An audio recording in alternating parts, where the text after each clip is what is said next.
आपण यातले 2 भाग संपवले. गेल्या वेळच्या सत्रामध्ये अधिक मासात आपण 1 अध्याय संपवला. आता या सत्रामध्ये जो दुसरा अध्याय आपल्याला संपवायचा आहे हा जरा मोठा अध्याय आहे आणि ह्याच्या पुढचा साधनाध्याय पण जरा मोठा आहे. तर या अध्यायाचा आपण अर्धा भाग संपवला. त्याच्यामध्ये आपण खंडन करताना सांख्यांचं खंडन केलं, वैशेषिकांचं केलं. वैशेषिकांच्या बरोबरच समवायाचा विचार करून समवाय कारण नैयायिकांनी पण मान्य केलं आहे, त्या आधाराने आपण नैयायिकांचं खंडन केलं. ही सगळी वैदिक दर्शन आहेत. सांख्य दर्शनाच्या खंडनाबरोबरच योगदर्शनाचं खंडन झालं. त्या 2 खंडनानंतर वैशेषिक आणि न्याय या दर्शनांचं खंडन झालं. आता पूर्वमीमांसा म्हणजे कर्माचा विचार आणि उत्तरमीमांसा म्हणजे ब्रह्मसूत्र, ही झाली 6 दर्शनं. त्यातल्या 4 दर्शनांचं खंडन झालं. अवैदिक दर्शनांच्या मध्ये सुद्धा चार्वाक आदींचं खंडन आहे. ते खंडन करावं असा वेगळा विषय पण त्याच्यामध्ये घेण्याचं कारण नाही. इतकं फार वरवरचा विचार त्याच्यामध्ये असल्यामुळे जी सूत्र आहेत त्या सूत्रांच्या आधाराने बौद्ध आणि जैन यांचं खंडन केलं. बौद्ध जैनांचं खंडन करताना त्यांचे जे क्षणभंगवाद आहे, यांचा सप्तभंगी नयवाद आहे, अशा प्रकारे जे जे विषय किंवा ज्या ज्या आधारावर त्यांनी आपला विषय मांडला आहे किंवा त्यांचं तत्त्वज्ञान उभं आहे, तो जो मूळचा आधार आहे तो आधार कसा तोटका आहे किंवा तोकडा आहे हा विचार मांडून किंवा ह्याचा विचार करून ह्याचा परामर्श घेऊन आपण जैन आणि बौद्धांचं खंडन केलं. आता जैन बौद्ध हे अवैदिक दर्शनवादी आहेत. त्यांच्या ठिकाणी ते वेदांचं प्रामाण्य मानत नाहीत आणि स्वतःचं एक वेगळं असं सूत्र त्यांनी प्रस्थापित केलेलं आहे आणि त्यामुळे त्या पद्धतीने त्यांचं जे तत्त्वज्ञान पुढे जातं त्याला काय अडचणी येतात त्या अडचणींचं निराकरण आपण आणि त्याच्यावरती आक्षेप घेऊन वैदिक मत कसं बरोबर आहे हे आपण सिद्ध केलं. आणि त्याचा दुसरा भाग म्हणजे त्या अध्यायातले जे 4 भाग आहेत त्यातले 2 भाग आपण काल संपवले. आता आजचा जो भाग आहे तो भाग म्हणजे वेदांत मत काय आहे, वेदांत दर्शन काय आहे, ते वेदांत दर्शन आपण समजून घेणार. कारण आत्तापर्यंत दुसऱ्यांचं निराकरण केलं इथपर्यंत ठीक आहे, पण आपली काय प्रस्थापना केली. म्हणजे आत्तापर्यंत ब्रह्माच्या करता पहिल्या अध्यायामध्ये आपण सगळ्या श्रुतींची निश्चिती केली आणि उपनिषदामधून आलेल्या श्रुतींच्या बद्दल मनामधला सगळा संभ्रम दूर करायला सांगितलं. त्याच्या पुढे ज्या लोकांनी काही विरोधी मतं मांडली आहेत ती कशी उभी राहू शकत नाहीत आणि वेदांत मत कसं अधिक श्रेष्ठ आहे त्याकरता आत्ता आपण खंडन केलं. आता प्रत्यक्ष वेदांत मत काय आहे ते मांडायचं आहे. ते काही सांख्यमतापेक्षा फार वेगळं आहे असं नाही, पण आता मांडणीबरोबर आपल्या लक्षात येईल की त्यांनी कसं मांडलं आहे. ते मांडताना सुद्धा हा सगळा विरोधाध्याय असल्यामुळे इथे सुरुवातसुद्धा पूर्वपक्षांनीच झालेली आहे. म्हणजे विरोधी मत आधी नोंदवलेलं आहे. ते विरोधी मत काय, न वियद श्रुते हे म्हणाले आकाश उत्पन्न होत नाही कारण वेदात तसे सांगितलेले नाही. आता हे कशा करता आलं, आपल्या वेदांत मतामध्ये ब्रह्म हे मूलभूत तत्व आहे आणि ब्रह्म ह्या मूलभूत तत्वाच्या शिवाय आणखीन वेगळं तत्व संभवत नाही की जे ब्रह्माशिवाय वेगळं उपस्थित आहे. पण वैशेषिक आदी लोक असं म्हणतात की आकाश उपस्थित आहे, आकाशाची निर्मिती झालेली नाही आहे, ते ब्रह्मासारखंच स्वयंभू आहे, ते ब्रह्मासारखंच स्थित आहे. म्हणजे त्याला ब्रह्माने निर्माण केलेलं नाही, ते ब्रह्माच्या बरोबर उपस्थित आहे. तर इथे त्यांचं म्हणणं असं की अहो आम्ही वेदमताचा दाखला देऊ शकतो की वेदात असं म्हटलंय की आकाश काही उत्पन्न झालेलं नाही आणि म्हणून न वियद श्रुते हे आकाश उत्पन्न होत नाही कारण वेदात तसं म्हटलेलं नाही की ते वेगळं उत्पन्न होतं, ते ब्रह्मापासून निर्माण झालं असं काही त्यांनी म्हटलेलं नाही आहे. तर त्यामुळे आकाश उत्पन्न होण्याकरता आमच्या हातामध्ये अशी कोणती श्रुती नाही आहे की ज्या श्रुतीच्या आधाराने आम्ही असं म्हणू की नाही नाही आकाश उत्पन्न होतं. असं म्हणून त्यांनी एका छांदोग्यामधल्या श्रुतीचा आधार घेतला आहे की ज्या श्रुतीमध्ये तेजापासून जल उत्पन्न झालं, जलापासून पृथ्वी उत्पन्न झाली असं म्हटलेलं आहे. मग आता ते काय म्हणतात की गौण्य संभवात आकाशाची उत्पत्ती सांगणारी श्रुती गौण समजावी कारण आकाशाची उत्पत्ती संभवत नाही. असं का म्हणतात? कारण त्याच्या आधी व्यासांनी एक सूत्र रचलंय आणि त्या सूत्रात त्यांनी म्हटलंय अस्ति तू आहेच, परंतु इतर श्रुतींमध्ये आकाशाची उत्पत्ती सांगितली आहे. ते म्हणतात तुम्ही एखादी श्रुती हातामध्ये घेतली आणि त्या श्रुतीवरून जर तुम्ही म्हणालात की आकाशाची उत्पत्ती होत नाही, तर असं म्हणता येणार नाही. कारण इतर श्रुतींच्यावरून असं म्हटलेलं आहे की आकाशाची उत्पत्ती होते, मग त्या श्रुती तुम्ही नाकारणार का? म्हणाले छांदोग्यात जरी तसं सांगितलेलं नसलं तरी सुद्धा तैत्तिरीय उपनिषदामध्ये सांगितलेलं आहे. आणि म्हणाले तैत्तिरीय उपनिषदामध्ये काय सांगितलंय? सत्यम ज्ञानम अनंतम ब्रह्म. ब्रह्माचं जे स्वरूप आहे ते सत्य, ज्ञान आणि अनंत या लक्षणांनी युक्त आहे. आणि पुढे यो वेद निहितम गुहायाम परमे व्योमन सोष्णुते सर्वान कामान सह ब्रह्मणा विपश्चितेती. ब्रह्माचं वर्णन केलेलं आहे. तस्माद्वा एतरम आदात्मन आकाशः संभूतः. कशातून? एतद आत्मानः, ह्या आत्म्यापासून आकाशः संभूतः, आकाश निर्माण झालं. आकाशात वायू, आकाशातून वायू निर्माण झाला. वायोर अग्निही, वायूतून अग्नी निर्माण झाला. अग्नेर आपः अदभ्य पृथ्वीही, पृथिव्या औषधयः, म्हणजे औषधीभ्योन्नम अन्नात पुरुषः. म्हणाले हे असं एकातून एक निर्माण होत गेलं की परमात्म्यापासून आकाश निर्माण झालं, आकाशातून वायू निर्माण झाला, वायूतून तेज निर्माण झालं, तेजातून जल निर्माण झालं, जलातून पृथ्वी निर्माण झाली, पृथ्वीतून अन्न औषधी निर्माण झाली आणि म्हणाले त्याच्यामधून अन्नात पुरुषः, त्याच्यातून जीवाची उत्पत्ती झाली. असं तैत्तिरीय उपनिषदामध्ये म्हटलंय. असं त्यांनी इथे आपल्या पुढे नोंद दिली. आता ते म्हणतात की इथे तुमच्या छांदोग्य उपनिषदामध्ये जरी तुम्हाला वाटत असलं की एकदम पटकन तेजापासून पुढे निर्माण झालाय असं म्हटलं, तर म्हणाले तैत्तिरीयामध्ये हा क्रम अगदी व्यवस्थित दिलेला आहे. म्हणाले तिथे ब्रह्माचं वर्णन सत्य, ज्ञान, अनंत अशा ह्यांनी केलं आणि त्याच ब्रह्माला आत्मा नाव दिलं आणि आत्म्यापासून आकाश निर्माण झालं असं तिथे म्हटलेलं आहे. आणि म्हणाले त्यामुळे सगळे सृष्टीतले झालेले हे पंचमहाभूताचे प्रकार तिथे क्रमवार वर्णन केलेत, क्रमाने उत्पत्ती सांगितलेली आहे. आता ते काय म्हणतात मगाचं सूत्र की गौण्य संभवात.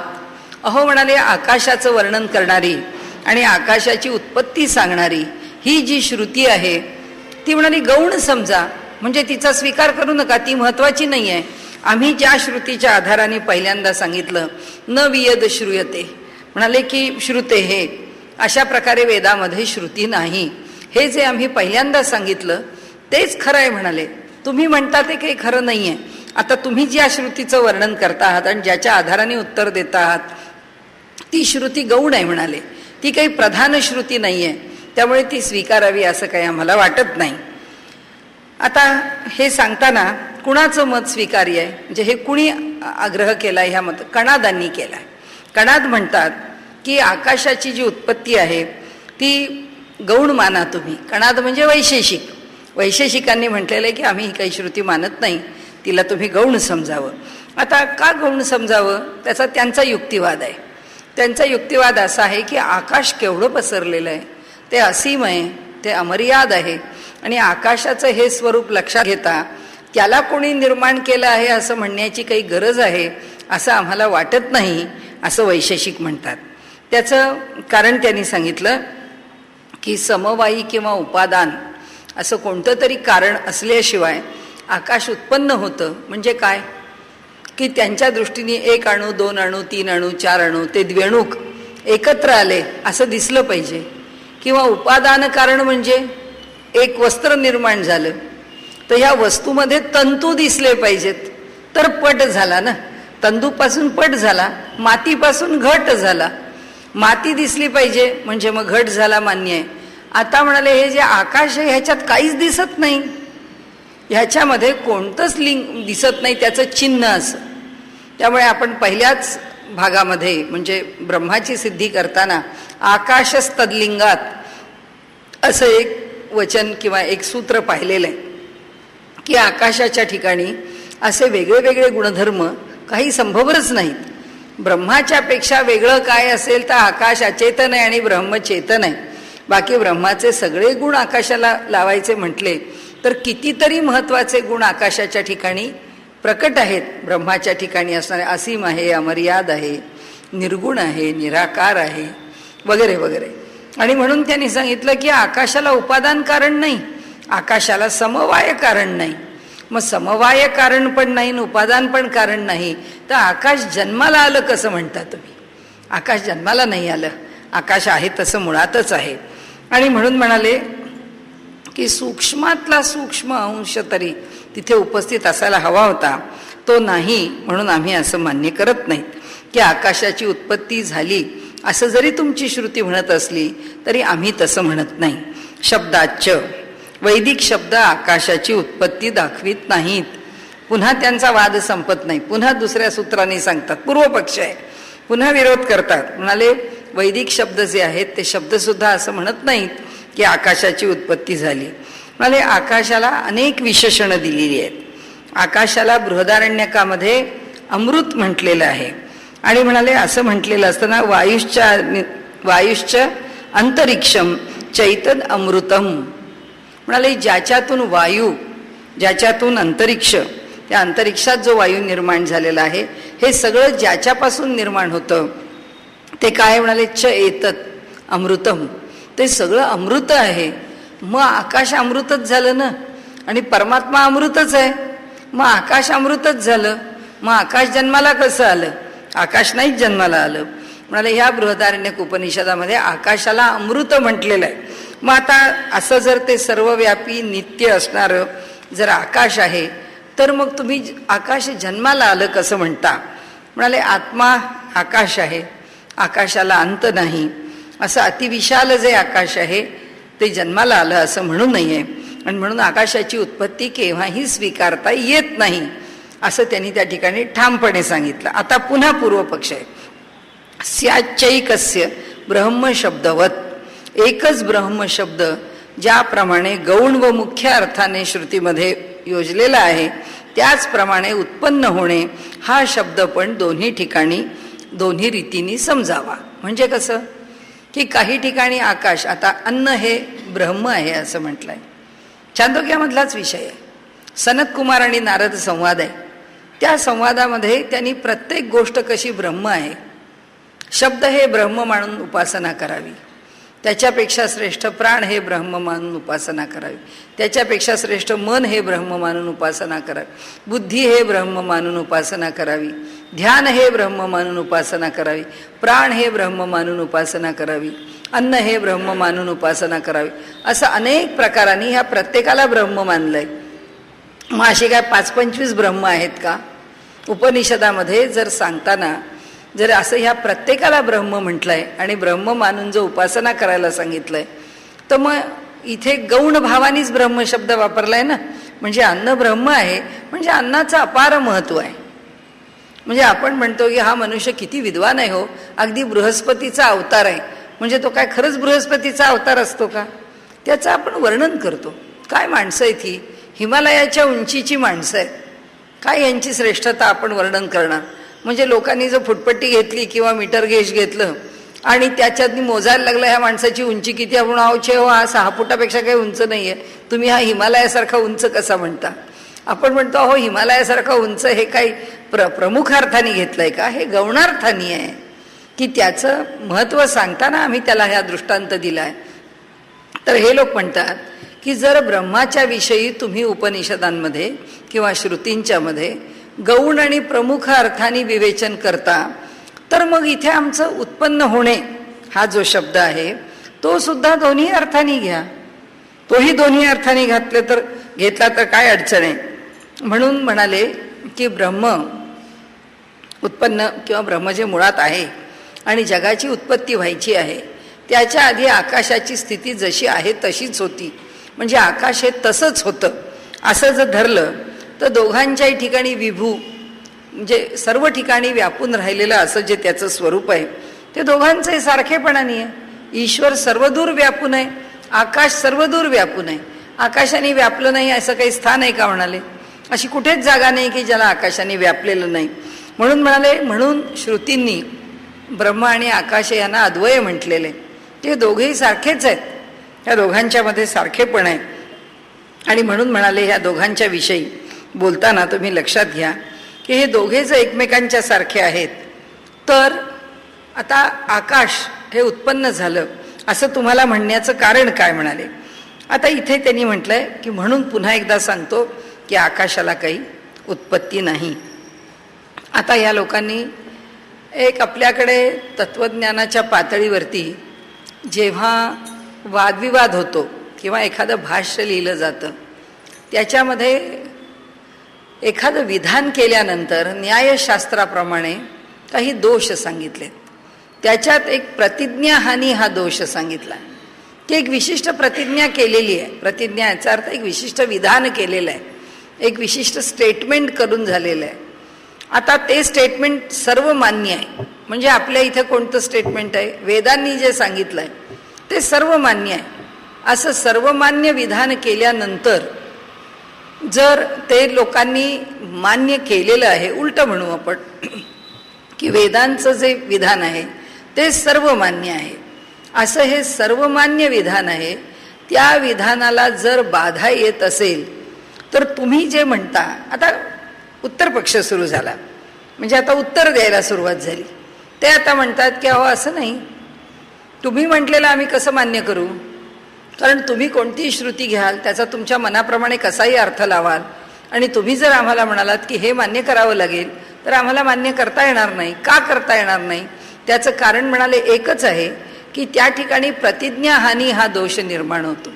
प्रतिज्ञाहानी म्हणजे काय की जे आम्ही मान्य केलेलं आहे, एकदा आम्ही काय मान्य केलं आहे की एकमेवाद्वितीय ब्रह्म आहे. आम्ही नाही मान्य केलं, वेदांनी मान्य केलं आणि वेदांनी जे सांगितलं ते आम्ही स्वीकारलं.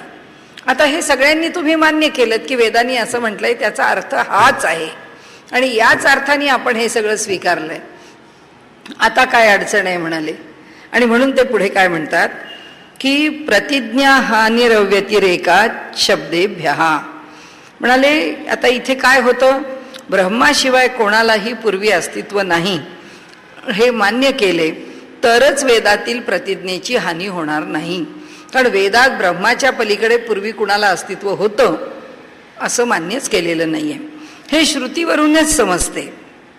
म्हणाले हे आम्हाला श्रुतीच सांगते आणि म्हणून शब्देभ्यः म्हणजे शब्दातून म्हणजे श्रुतीतून म्हणजे वेदातून आम्हाला समजतं. मग आता तुम्ही जर आम्हाला म्हणाल की नाही हो आकाश काही उत्पन्न झालेलं नाही आहे, ते ब्रह्माच्या बरोबरच आहे, तर म्हणाले वेदाला ते मान्य नाही आहे. कारण वेदांनी जे प्रतिपादन केलेलं आहे, वेदांनी जे सांगितलेलं आहे, समजा आपल्याला आपण डॉक्टरांच्याकडे गेलो आणि आपलं रक्त तपासलं आणि रक्त तपासल्यानंतर जर आपण त्यांना सांगितलं, ते म्हणाले अहो तुमचं हिमोग्लोबिन अगदी 10 आहे, जेमतेम ठीक आहे, पण हिमोग्लोबिन थोडं जास्त असायला पाहिजे म्हणजे तुम्हाला ताकद राहील, तब्येत चांगली राहील, निरोगी पण ह्या सगळ्याकरता आणि शरीरात प्रतिकारशक्ती राहण्याकरता 10 पेक्षा अधिक हिमोग्लोबिन पाहिजे. आपण जर सांगितलं असं काही नाही, आमच्या शरीरामध्ये जसं हिमोग्लोबिन कमी आहे तसं माझी मैत्रीण आहे, तिचं सुद्धा हिमोग्लोबिन 10च आहे, पण म्हणून तिला कुठे काय त्रास होतोय, त्यांना काही त्रास होत नाही, तुमचं दोघींचं हिमोग्लोबिन 10 आहे तर काही बिघडत नाही. ते डॉक्टर म्हणतात मग आपल्याला की अहो डॉक्टर तुम्ही कमी, मी तुम्हाला सांगतो आहे की तुमचं हिमोग्लोबिन कमी आहे, ते वाढलं पाहिजे तर तुम्हाला माझं ऐकलं पाहिजे, कारण तुम्ही तुमच्यापेक्षा मला जास्त समजतं म्हणूनच माझ्याकडे तब्येत दाखवायला आलात ना. मग आता मी जे सांगतो ते ऐका, ते तुमच्या मैत्रिणीचं काय आहे, तिला काही होतं का नाही होतं, मग तिला नाही झालं तर मला कशाला होईल, हे विधान तुम्ही माझ्याकडे करू नका. हे विधान करण्याचं काही कारण नाही. तुम्हाला काय वाटतं हा प्रश्न नाही, मी त्यातला तज्ज्ञ आहे, मला काय वाटतं तो प्रश्न आहे.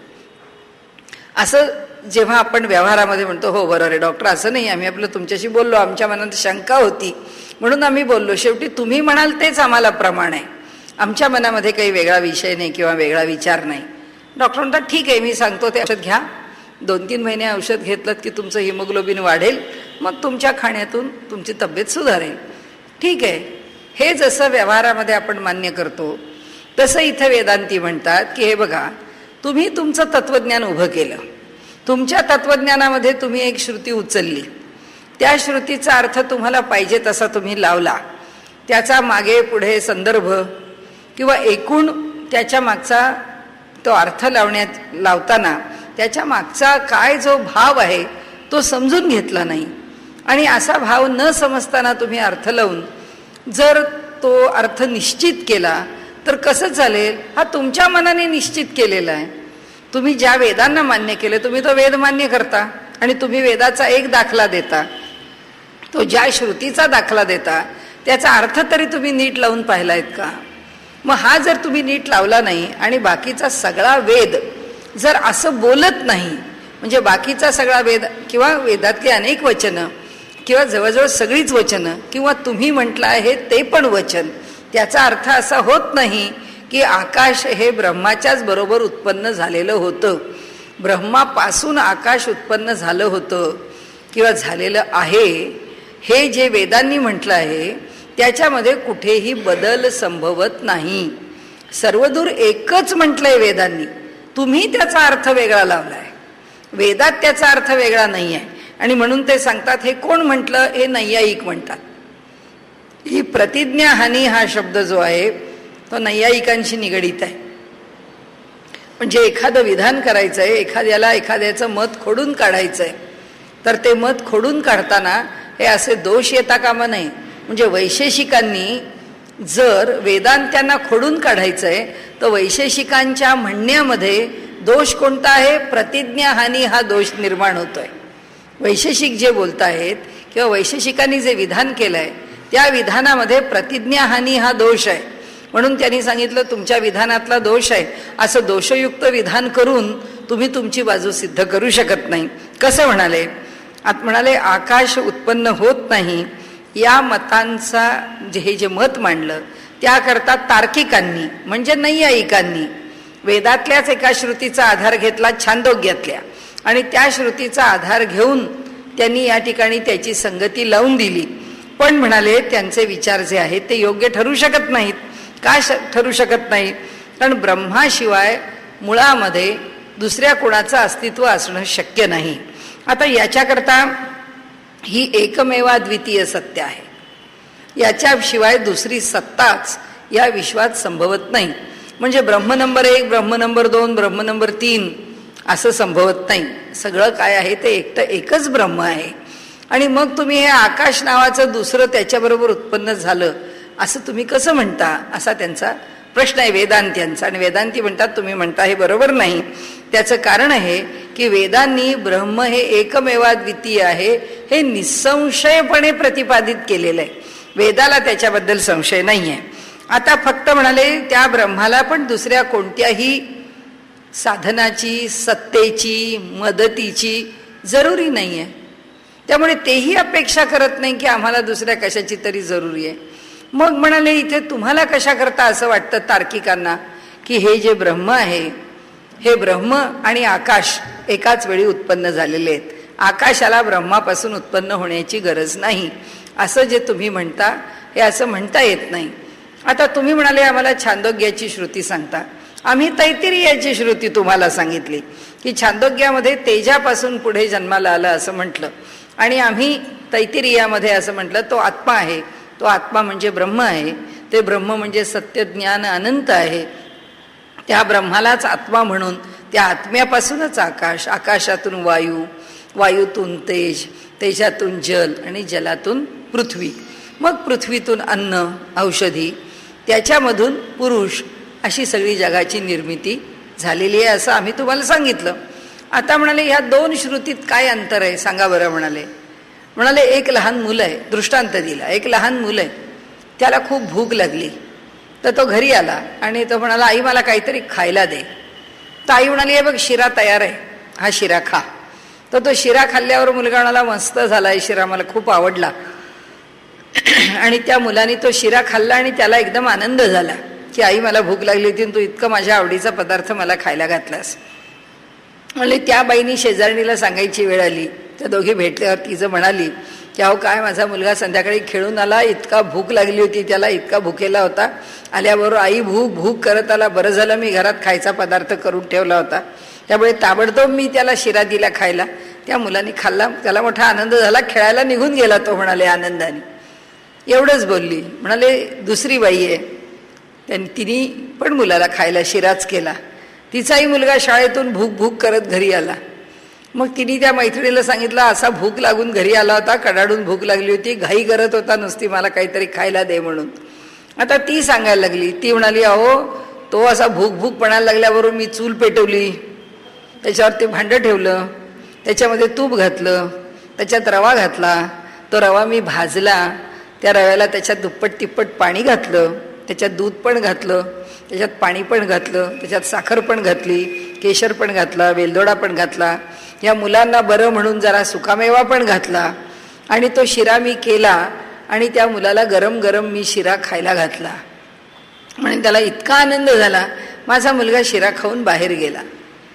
इथे वेद म्हणतो किंवा वेदांती म्हणतो की अहो एकच घटना एखाद्याने अगदी तपशीलवार सांगितली आणि एखाद्याने थोडक्यात सांगितली तर काही फरक पडतो का?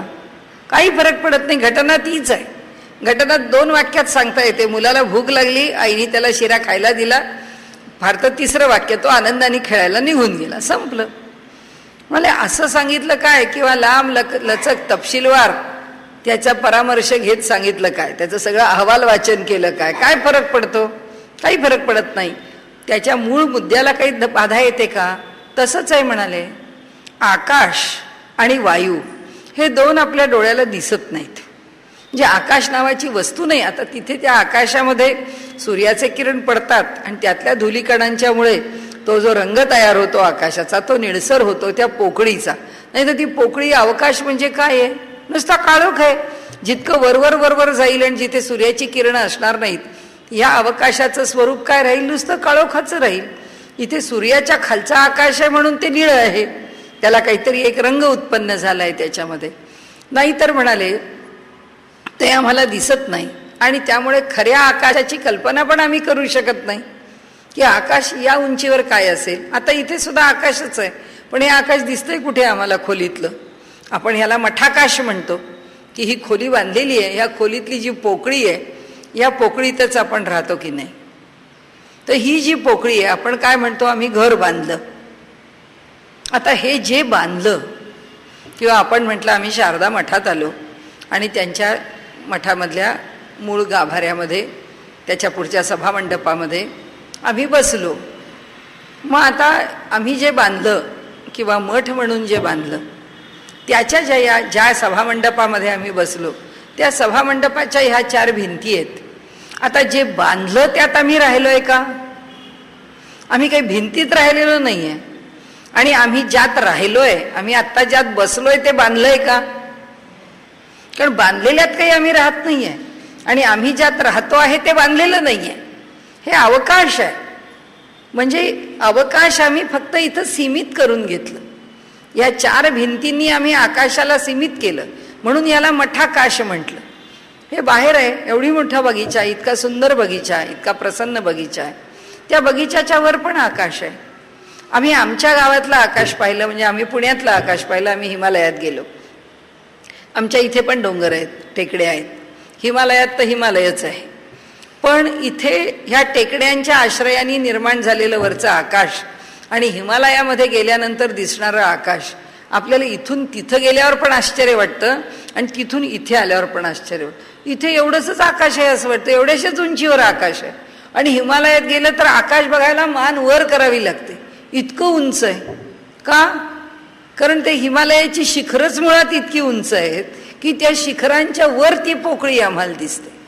म्हणून हिमालयामध्ये एवढं उंच आकाश आहे, अरे बापरे. आणि आम्हाला तर म्हणजे जो हिमालयात जातो त्याला सांगतात लोक की तुम्हाला जर वर बघायचं असेल, हिमालयात रस्ते अरुंद आहेत, हिमालयाच्या पर्वताच्या बाजूला टेकून उभे राहा आणि मग मान वर करून पहा, नाहीतर त्या दरीच्या बाजूला उभं राहून मान वरून तुम्ही खालीच पडाल, आली चक्कर इतक्या उंच पाहताना. तर म्हणजे काय आहे, आकाश ही जी पोकळी आहे त्या पोकळीची आम्हाला कल्पना येत नाही. का कल्पना येत नाही?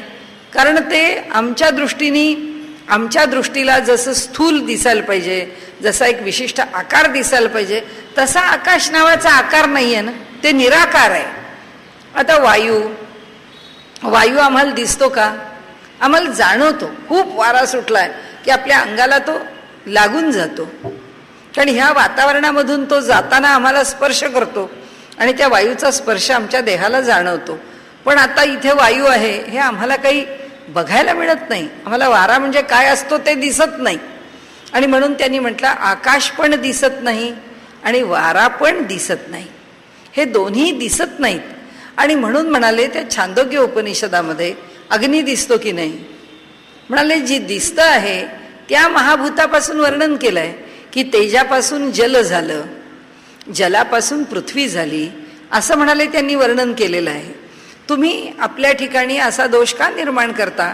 आम्ही म्हणाले तुम्हाला सांगतो की मुळामध्ये अध्यारूतच आहे की ब्रह्मापासून आकाश झालं, आकाशापासून वायू झाला, आकाश आणि वायूपासून अग्नी झाला, आकाश वायू आणि अग्नीपासून जल झालं आणि आकाश वायू अग्नी आणि जल ह्या चौघांच्या मिश्रणातून पृथ्वी झाली.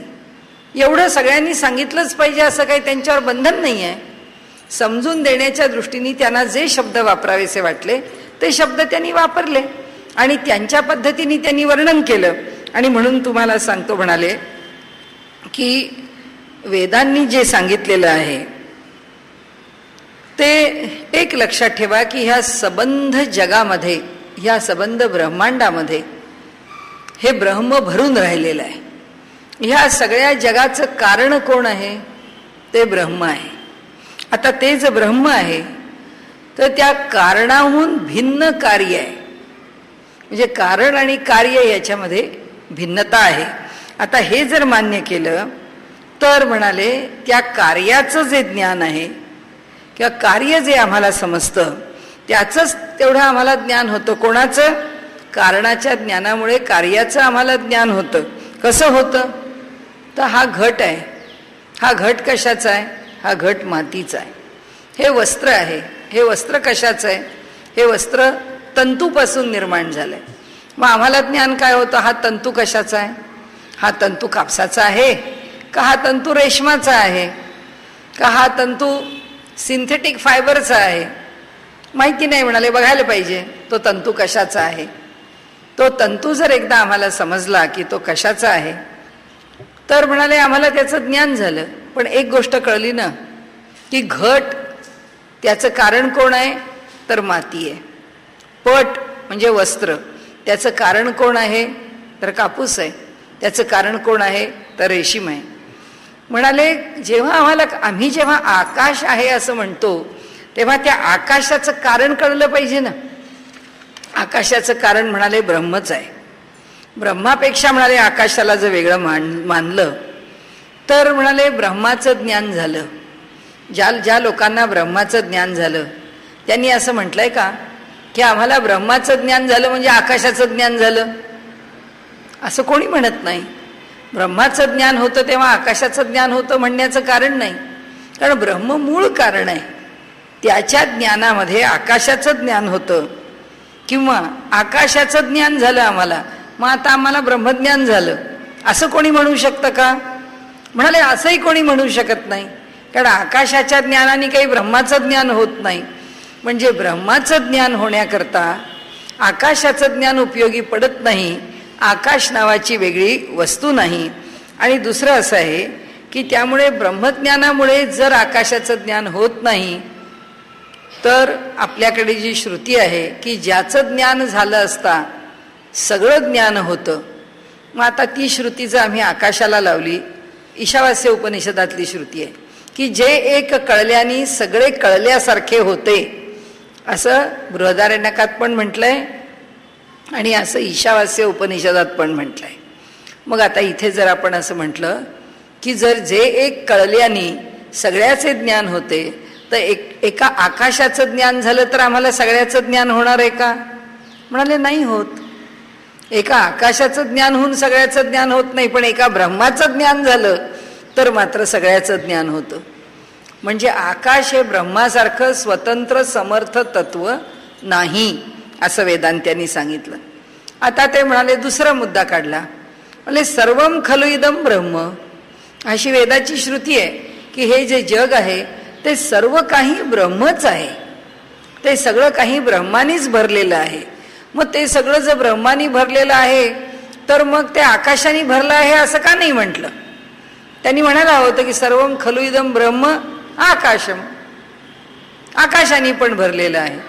पण आकाशाने भरलंय असं म्हटलेलं नाहीये, ते फक्त ब्रह्मानीच भरलंय असं श्रुती सांगते. ह्याचा अर्थ त्या ठिकाणी आकाशाने ते भरून राहिलेलं नाहीये.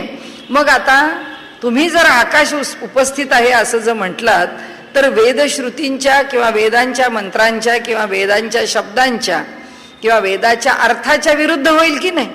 तुम्ही जे सांगता हे त्याच्या विरुद्ध जाईल. त्याच्या विरुद्ध गेलं तर प्रतिज्ञा हानी नावाचा दोष उत्पन्न होतो.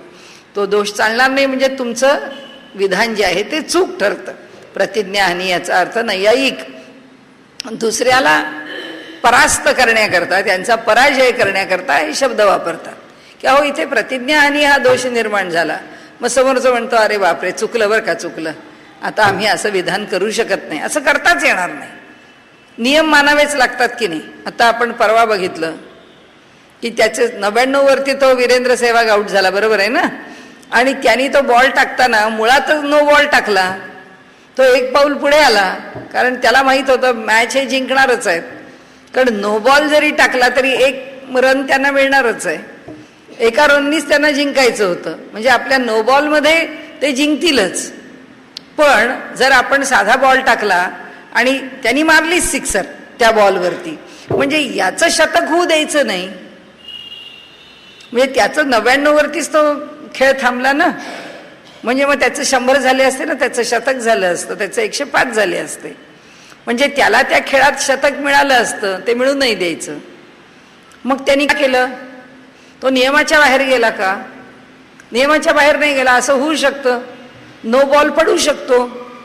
त्याचा नो बॉल पडला. आता या लोकांनी काय म्हटलं, भारतीय टीमनी काय म्हटलं, ते म्हणाले की यांनी मुद्दाम नो बॉल टाकला. तो म्हणाला असं कसं होईल, शेवटचा बॉल असला तरी सुद्धा माझी चूक होऊ शकते. असं थोडंच आहे की तो शेवटचा बॉल आहे म्हणून मी मुद्दाम नो बॉल टाकला. मी काय मुद्दाम नो बॉल नाही टाकला, चुकून झालं, खेळात होतं. पण मग हे मान्य का अमान्य? मान्य, कारण खेळाचा नियम आहे. खेळाच्या नियमात बसूनच खेळ झाला ना, नियमाच्या बाहेर तोही गेला नाही ना हाही गेला नाही. तसं ते म्हणतात की एकदा वेदमंत्र तुम्ही मान्य केले ना, वेदांनी सांगितलेलं जे विधान आहे ते मान्य केलं ना, मग आता ते जर विधान मान्य केलेलं आहे तर त्या विधानाप्रमाणे जर हे घडत नसेल, खेळाचा जर नियम धाब्यावर बसला तर आपल्याला माहिती आहे एकेका दिवशीच्या खेळामधून त्यांना बाद केलेलं आहे.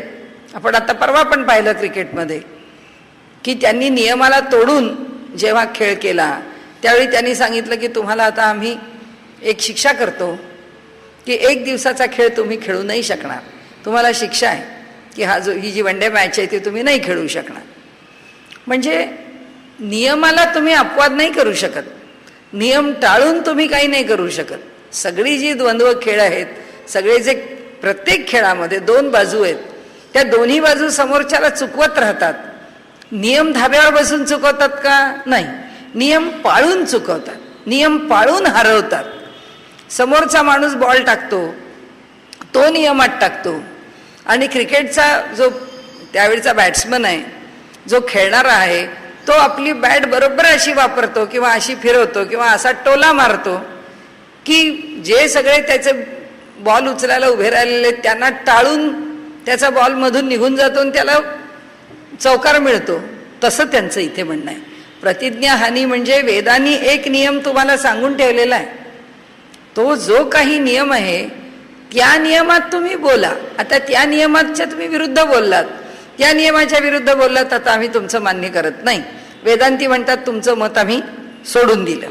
आणि त्यामुळे म्हणाले आता वेदांचं तात्पर्य पाहून गौण भाव आणि मुख्य भाव तुम्ही ठरवाल की नाही म्हणाले. आता त्याच्याकरता त्यांनी आपण मगाशी म्हटलं तसं की एक आई एवढं मोठं स्पष्टीकरण देतीये की माझ्या मुलाला मी शिरा कसा खाऊ घातला, आणि दुसरी आई एका शब्दात सांगते की त्याला खायला घातलं आणि तो गेला बाहेर खेळायला. तर म्हणाले या ठिकाणी हे 2 प्रकारचं वर्णन आलं म्हणून त्याच्यामध्ये गौण भाव देण्याचं कारण आहे का? दोन्ही अर्थ एकच आहे, त्याच्यामध्ये गौणत्वानी त्याचा विचार करायचं कारण नाही. म्हणून म्हणाले 2 उपनिषदांचं सांगणं असंच आहे. एका उपनिषदाने शिरा केला आणि खाऊ घातला म्हणलं, दुसऱ्या उपनिषदाने शिऱ्याची कृती सांगितली, म्हणून काय शिऱ्यामध्ये बदल पडणार आहे का? तसं म्हणाले जग हे ब्रह्मापासून उत्पन्न झालेलं आहे, या विधानामध्ये फरक पडत नाही. हे विधान कायम राहतं कसंही मांडलं तरी. आणि म्हणून म्हणाले की ही जी 2 उपनिषदं आहेत, ह्या 2 उपनिषदामधला भेद आपण धरण्याचं आपल्याला काही कारण नाही. आणि म्हणून त्यांनी इथे सांगितलंय की तुम्ही हे स्वीकारा. मग आता कसं स्वीकारा, त्याच्याही करता त्यांनी त्याचे आणखीन संदर्भ दिलेले आहेत. आता तेवढंच ते म्हणतात की छांदोग्यामधला जो उल्लेख आहे, आपण म्हटलं त्याप्रमाणे की आकाश आणि वायू हे न दिसत असल्यामुळे आपल्या डोळ्याला, आणि तेज, जल आणि पृथ्वी, अन्न हे सगळं आपल्या डोळ्याला दिसतं. म्हणून जे दिसतं आहे त्याचा स्पष्ट उल्लेख केला. जे दिसत नाही ते ब्रह्मापासून वायूपर्यंत तिथे अध्यारूढ ठेवलं. यावत विकारम तु विभागो लोकवत. आता पुन्हा उत्तर देत आहेत. परंतु व्यवहाराला अनुसरून जेथे विकार आहेत तेथे विभाग आहेत असे समजते. म्हणून आकाशाला उत्पत्ती आहे हे निश्चित आहे. आकाशाच्या ठिकाणी विकार आहेत. जिथे विकार आहे तिथे उत्पत्ती आहे. ब्रह्माला विकार नाही. विकार म्हणजे बदल. ब्रह्मामध्ये काही बदल होत नाही. परिस्थिती कितीही बदलली तरी ब्रह्माच्या ठिकाणी बदल संभवत नाही. आणि त्यामुळे ब्रह्माला विकार नाही, परंतु आकाशाला विकार आहे. म्हणाले भिन्नता, वेगळेपण हे कार्याचं लक्षण आहे. हे पहिली गोष्ट. म्हणाले कार्य मानताना उत्पत्ती अटळ आहे. आणि त्यामुळे म्हणाले पृथ्वी, जल, तेज म्हणजे अग्नी ही जशी भूतं आहेत म्हणजे पंचमहाभूतातली, आकाश पण महाभूत आहे. मग त्याला उत्पत्ती नाही असं कसं म्हणतात? त्यामुळे ह्या पंचमहाभूतांमध्ये आकाश जर मुळात पहिलं महाभूत आहे तर महाभूताला उत्पत्ती नाही असं होतच नाही. महाभूत हा विकारच आहे. विकार म्हणजे बदल आहे. मूळ ब्रह्मतत्वामध्ये झालेला बदल आहे. आणि हा बदल आहे, हा विकार आहे. म्हणून आकाशाला उत्पत्ती आहे. दुसरं, त्यांनी आपल्यावरती पुन्हा वेदांत्यांच्यावरती एक प्रश्न टाकला. म्हणाले आत्मा तरी कुठे कळतो? आकाशही कळत नाही, आत्माही कळत नाही. आता आमच्या प्रत्येकाच्या ठिकाणी जीवात्मा आहे. तो प्रत्येकाचा जीवात्मा भिन्न भिन्न आहे हेही कळतं. म्हणजे एकाच वेळी परमात्मा भिन्न नाही हे कळतं आणि त्याच वेळी प्रत्येकाचा जीवात्मा भिन्न आहे हे पण कळतं. मग म्हणजे जीवात्मा भिन्न आहे आणि परमात्मा भिन्न नाही अशा जर 2 गोष्टी आम्हाला कळतात तर आमच्या ठिकाणी जो जीवात्मा आहे तो भिन्न भिन्न आहे आणि त्याला जर विकार आहे तर मग म्हणाले त्या परमात्म्याला पण विकार आहे असं समजा. तर त्यांनी सांगितलं की हे बघा, आत्मा जरी तुम्हाला निराळा कळत असला तरी सुद्धा आत्मा कशापासून जन्माला आला म्हणजे परब्रह्म कशापासून जन्माला आलं याचं कारण सांगता येत नाही. याला कारण नाही. ते मूल स्वरूप आहे.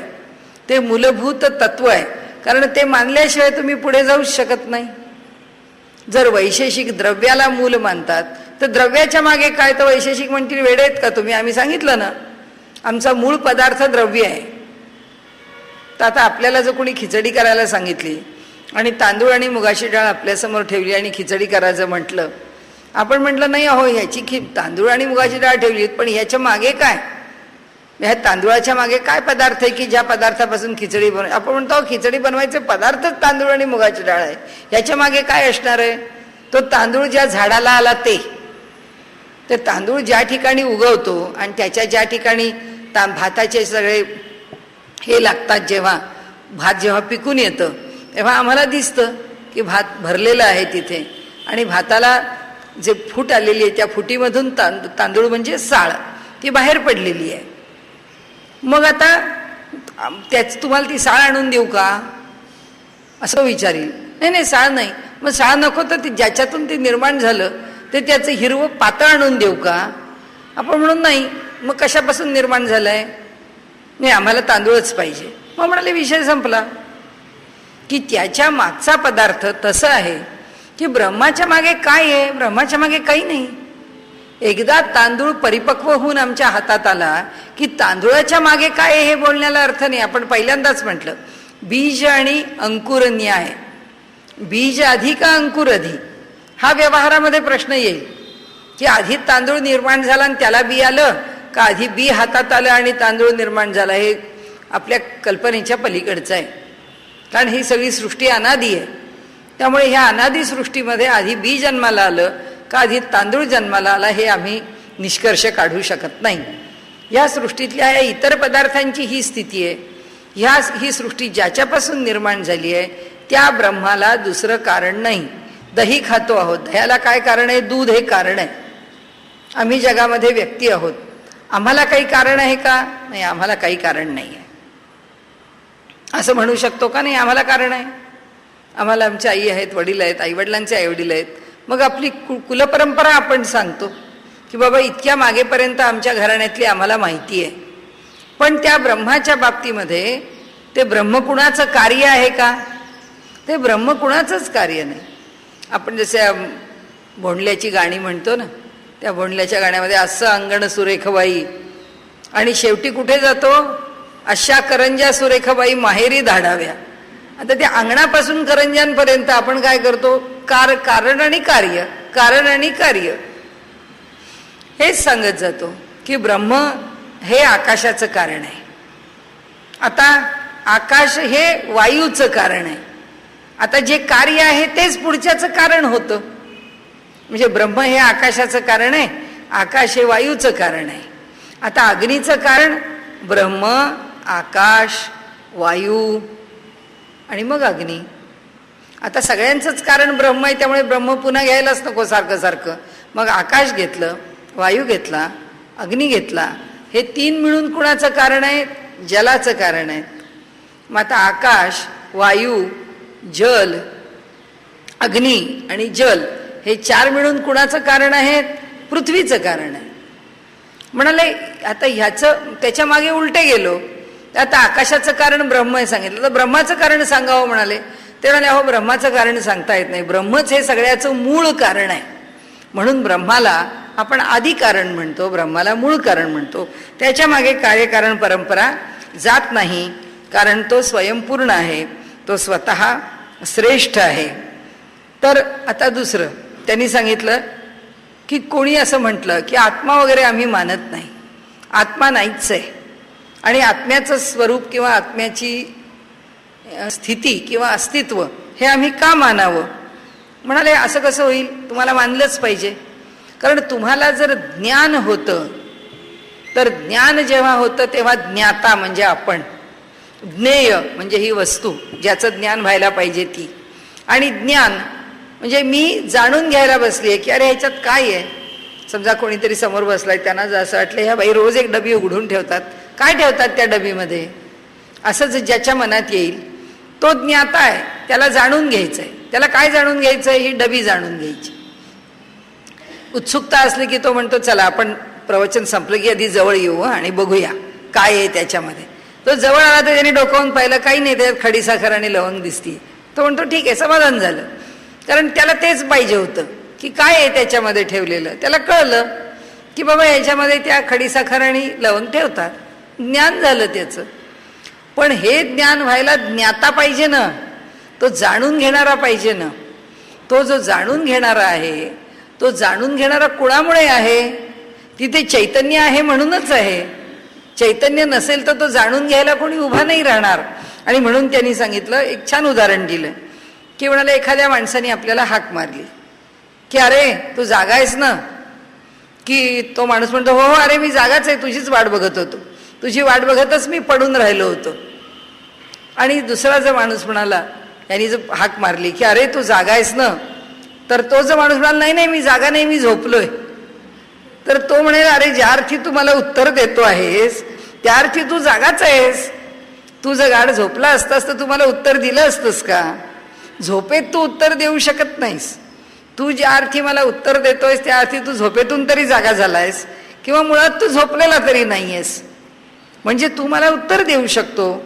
तसं त्यांनी सांगितलं की अहो तुम्ही काय सांगता, आत्मतत्व आहे का नाही?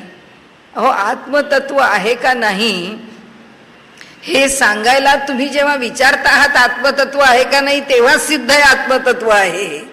तुमच्या ठिकाणी ते आहे म्हणूनच तुम्ही हे विचारू शकता.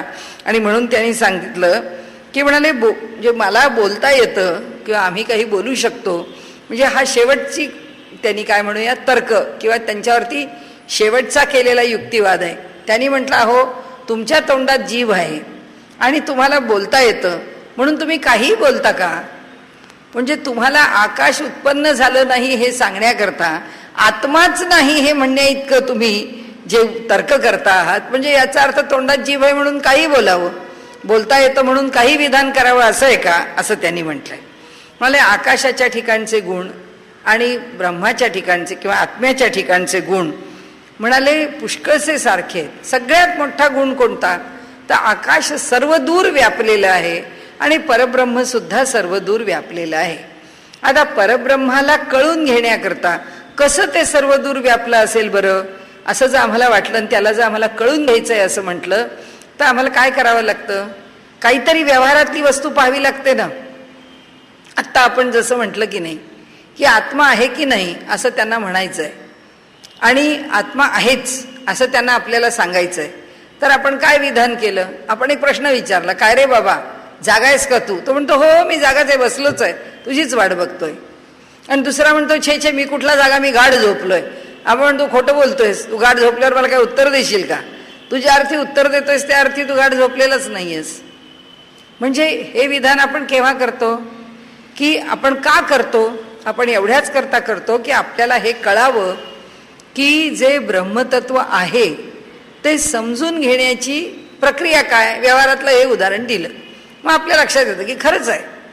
माणूस जागा असला तरच म्हणेल ना की मी आहे म्हणून. झोपेत खराच गाढ झोपला असं त्याला कळणारच नाही, तो उत्तरच देणार नाही. तसंच म्हणाले की आत्माच जर नसेल तर हा जीव बोलेल कसा, हा जीव चालेल कसा, हा जीव व्यवहार करेल कसा? म्हणजे आत्मा आहे हे मान्यच करावं लागेल. आणि म्हणून त्यांनी सांगितलं तुम्ही वाटेल तसे तर्क आमच्या समोर मांडू नका. आम्ही ब्रह्माला ही उपमा किंवा आकाशाच्या ठिकाणी आम्ही स्पष्टीकरण तरी का देतो हो? तर ते म्हणतात आम्ही स्पष्टीकरण देतो याचं कारण एवढंच आहे की परब्रह्म सगळीकडे व्यापून राहिलं आहे हे कळण्याकरता तरी तुम्हाला काहीतरी उदाहरण पाहिजे ना. मग ते उदाहरण कुणाचं आहे? तर ते उदाहरण आहे आकाशाचं. आणि म्हणून म्हणाले विभुर्व्याप्य सर्वत्र सर्वेंद्रियाणाम. कसा आहे आत्मा? सदा मे समत्वम न मुक्तिर्न बंधा चिदानंद रूप शिवोहम शिवोहम. विभुर्व्याप्य सर्वत्र, असा हा सर्व दूर पसरलेला आणि सगळीकडे व्यापून राहिलेला आहे. अहो म्हणजे असा कसा असू शकतो हो? आम्हाला तर इथं एका ठिकाणी आम्ही असलो तर आम्हाला गेट पैसे दिसत नाही, गेट पैसे असलो तर आम्हाला आतलं कळत नाही. नाही नाही म्हणाले आत्म्याचं तसं नाही, तो सगळीकडे भरून असतो, त्याला एका वेळी सगळीकडचं सगळं दिसतं. मग कसं दिसतं? अहो आकाशासारखं. आकाश कसं आहे? तुम्ही अमेरिकेत गेलात म्हणून आकाश संपलंय का? तुम्ही खेडेगावात गेलं म्हणून आकाश नाहीये का? असं काही नाही. म्हणाल तुम्ही कुठेही जा आकाश आहेच. ते जसं सर्व दूर भरून राहिलेलं आहे तसं ब्रह्म भरून राहिलंय. म्हणून म्हणाले आम्ही आकाशाची उपमा दिली, वेदांनी त्याला उपमा दिली का? तर तुम्हाला समजावं म्हणून. आणि तुम्ही त्या उपमेलाच खरं धरून बसलात आणि तुम्ही तेच विधान आहे असं समजायला लागलात. म्हणाले तुम्हाला माहिती नाही का की उपमा ही काही 100% सत्य नसते. ती मूळ गोष्ट समजून घेण्याकरता दिलेलं ते उदाहरण असतं, दिलेला तो दृष्टांत असतो. दृष्टांत 100% सत्य कसा मानाल तुम्ही? दृष्टांताला सत्य म्हणून आपण मगाशी म्हटलं ना की ही माणसं हिमालया एवढी मोठी येतो, म्हणजे आपण त्यांची फुटपट्टी घेऊन माप घेणार का? आपल्याला माहिती आहे तो 6 फुटच उंच आहे, तो काय हिमालय एवढा उंच नाही आहे. पण तिथे दृष्टांताने सांगितलं की हा माणूस किती मोठा असावा, हिमालया एवढा वगैरे वगैरे. आता ते म्हणाले त्या ब्रह्माला दुसरी उपमा देता येत नाही. एतेन मातरिश्वा व्याख्यातः, आकाशाप्रमाणेच वायू संबंधी समजावे.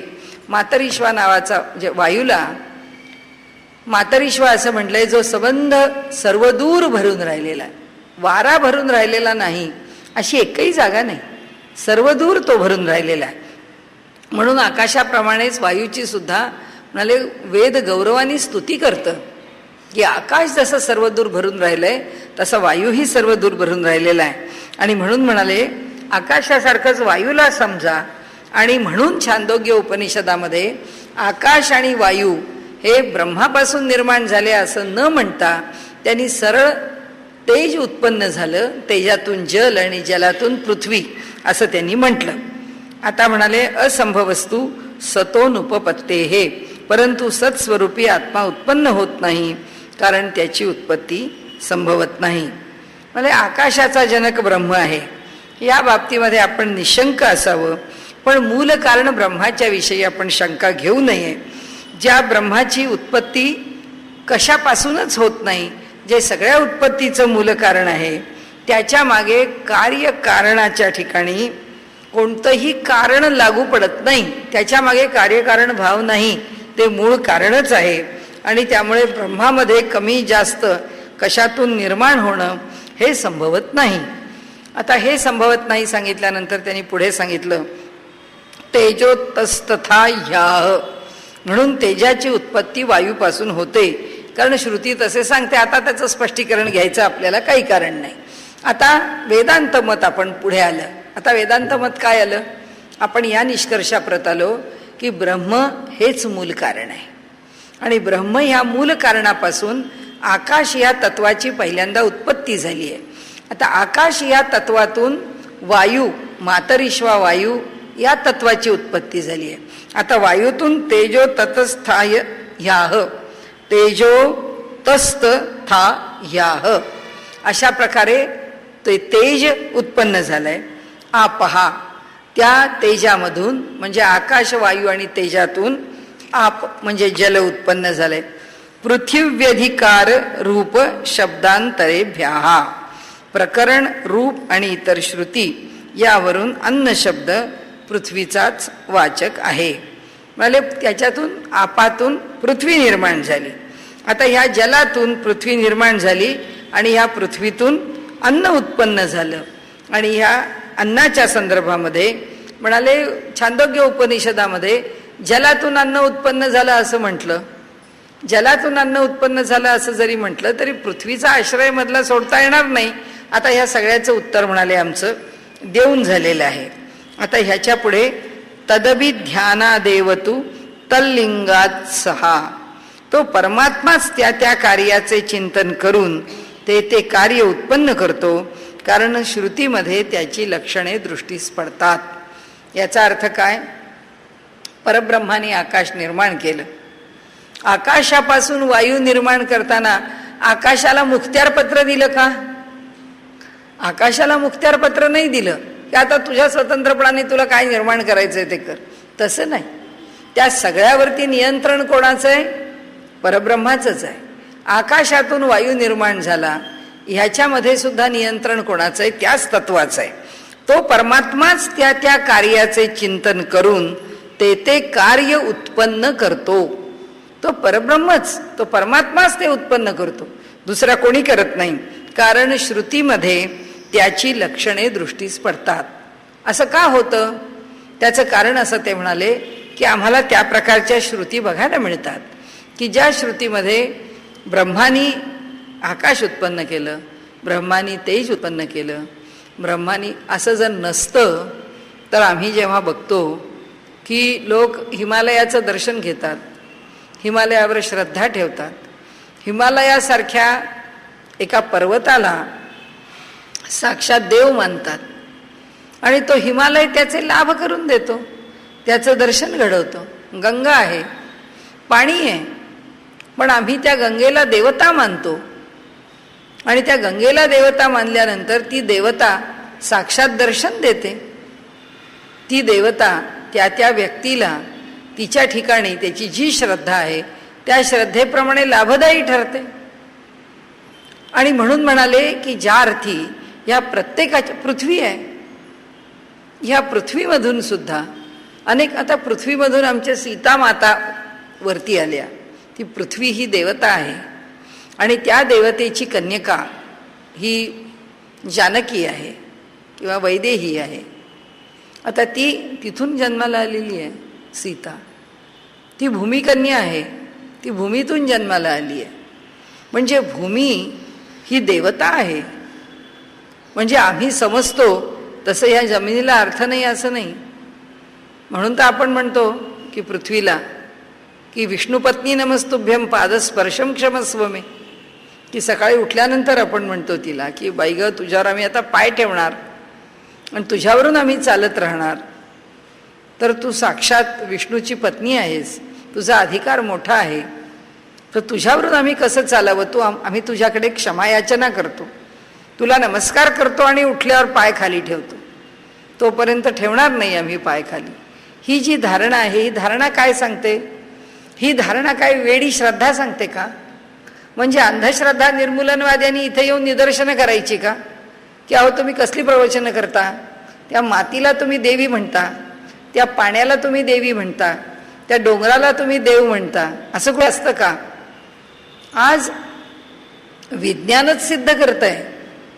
आज आपल्याला नाही करावं लागत आहे सिद्ध. त्या राजा रामण्णांनी फार छान सांगितलं. त्यांचं ते भवन्स जर्नल येतं, त्यावेळी राजा रामण्णा जेव्हा बार्कचे मोठे अध्वर्यू होते, तेव्हा त्यांनी त्या भवन्स जर्नलमध्ये एक लेख लिहिला होता. म्हणाले, जो जो विज्ञान विकसित होत जात आहे, तो तो शंकराचार्यांचा अद्वैताचा सिद्धांत अधिकाधिक सिद्ध होतोय, की या जगामध्ये फक्त एक ब्रह्मतत्व भरून राहिलेलं आहे. या विधानाची सिद्धी दिवसेंदिवस विज्ञानच करून देत आहे, आम्हाला करायची गरजच नाही. गंगा ही आमची माता आहे, असं आता तिला आम्ही काय म्हणावं हा तर आमचा प्रश्न आहे. गंगा हे चेतन आहे, गंगा हे ब्रह्म आहे, माता ती आमची माता आहे, ती आमची जननी आहे. जननी जन्मभूमीश्च स्वर्गादपि गरीयसी. पृथ्वीला आम्ही माती दगड धोंडे म्हटलेलं नाही आहे, आम्ही तिला म्हटलं जशी माझी माता आहे, जी मला माझी जन्मदात्री आहे, तशी ही भूमी सुद्धा माझी मातृभूमी आहे, ही माझी माता आहे ही भूमी. म्हणाले तिला हे सगळं कुठून आलं? त्यांनी सांगितलं, अहो तुम्हाला कळत नाही का, हे सगळं ब्रह्माचंच स्वरूप आहे, ब्रह्मच ह्यात भरून राहिलंय. म्हणजे आता सांख्यांच्या पेक्षा वेदांत कुठं वेगळा आहे? सांख्यांच्या पृथ्वीपासून सगळं, त्या प्रकृतीपासून सगळं निर्माण होत चाललेलं आहे, पण यांच्या ठिकाणी तसं निर्माण होत नाही. ब्रह्म कार्य करताय, ब्रह्माने त्या कार्याची प्रेरणा त्याला पाहिजे त्या पद्धतीने दिली आहे. आणि म्हणून ब्रह्म हे कोण आहे? आता ब्रह्म हे उपादान कारण आहे. हे उपादान कारण असल्यामुळे त्या आकाशातून तो वायू होतो, त्या वायूतून तो तेज होतो, त्या तेजातून तो जल होतो, त्या जलातून तो पृथ्वी होतो, पृथ्वीतून तो अन्न होतो, अन्नातून तो पुन्हा पुरुष म्हणजे जगाची उत्पत्ती, मानवाची जीवाची उत्पत्ती करतो. तर म्हणाले हे कार्यरूपाने कोण प्रकट होतो? तोच प्रकट होतो. आणि म्हणून त्यांनी सांगितलं की बरोबर आता एक मुद्दा घेतला की आपण थांबायचं, आणि तो म्हणजे विपर्ययेण तु क्रमोत उपपद्यतेच. इथे आपण थांबू. काय आहे? उत्पत्तीच्या क्रमाहून प्रलयाचा क्रम उलटा असतो, आणि तेच उचित आहे. बरोबर उलट होतं. प्रलय होताना काय होतं? मानव जात जी आहे ती त्या अन्नात म्हणजे त्या पृथ्वीमध्ये विसर्जित होते, म्हणजे तिचा नाश होतो. सगळ्या जल वनस्पती जलात जातील, नाही तर काही होतील. आवर्षण झालं तर वनस्पती जळून जातील, संपून जातील. पृथ्वी जी आहे ती जलमय होते. जल जे आहे त्याच्यामध्ये वडवानल निर्माण होतो. तो वडवानल काय करतो? तो त्या सगळ्या जलाला संपवून टाकतो आणि सगळं भाजून काढायला लागतो. तो वडवानल जो आहे त्याला कोण विझवतो? वारा. तो वारा त्याला विझवतो आणि प्रभंजन वारा निर्माण होतो, भयंकर नाश करणारा वारा निर्माण होतो, आणि तो सगळ्या जे काही अग्निरूप आहे ते सगळं जाळून टाकतो. आणि त्या प्रभंजन वाऱ्याला आकाश आहे तो आपल्यात संपवून टाकतो, आणि आकाश जे आहे त्या सगळ्या सहित ब्रह्मामध्ये विसर्जित होतं. हा प्रलय आहे. म्हणजे आपण आता थांबायचा मुद्दा कोणता आहे? की उद्भव म्हणजे प्रसव म्हणजे जन्माला घालणं, आणि प्रतिप्रसव म्हणजे उलट्या क्रमाने त्याचा प्रलय होणं. आता आपण वेदांत मतात कुठपर्यंत आलो? जग कसं निर्माण केलं आणि जगाचा प्रलय कसा होतो हे ब्रह्मसूत्रांनी आपल्याला इथे सांगितलं. हे त्यांचं मत आहे, वेदांत्यांचं मत त्यांनी सांगितलं. आता मग ह्याच्या पुढे बुद्धी कुठे, मन कुठे, त्यांचा क्रम कसा वगैरे वगैरे ह्या सगळ्या गोष्टी त्यांनी आपल्याला नंतर सांगितल्या आहेत. आणि त्याचा क्रम आपण आता क्रमवार आपण उद्याला बघू.